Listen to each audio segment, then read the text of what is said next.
Buenas. Hola, ¿hay alguien? Pues parece que esto está muerto.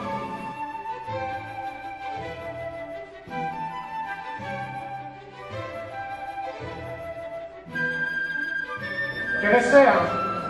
Joder, qué susto. Venimos a comer. Acompáñenme.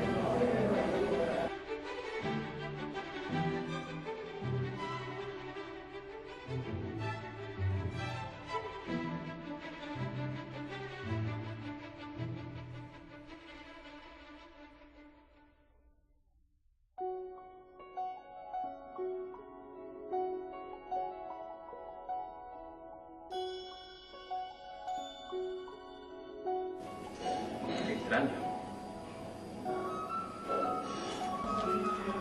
Aquí solo vienen sopas y aperitivos. No aparecen los segundos platos.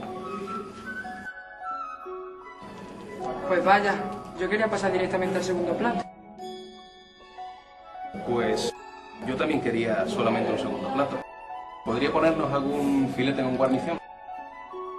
¿Carne? Sí, carne. ¿Acaso no tiene? Ahora vuelvo.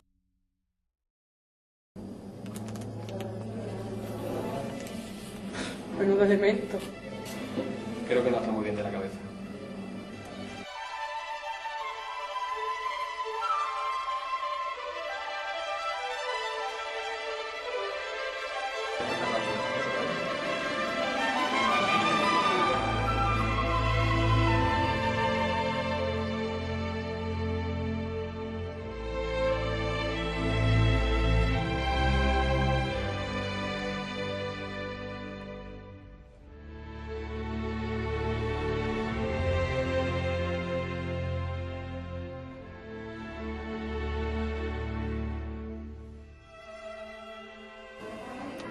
Tiene que ser un loco de esto.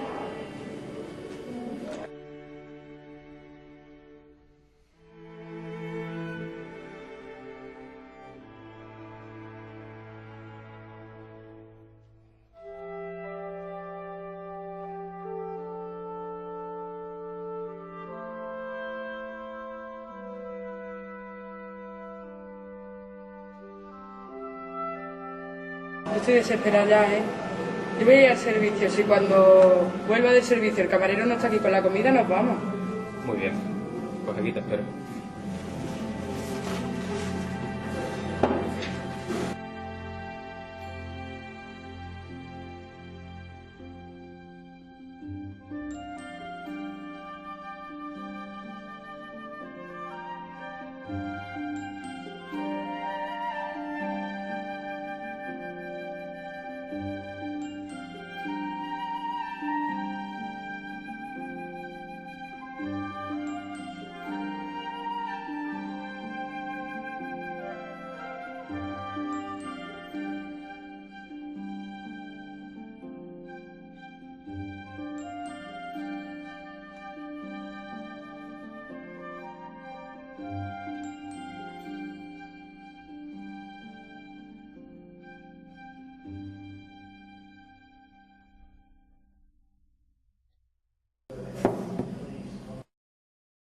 Gracias.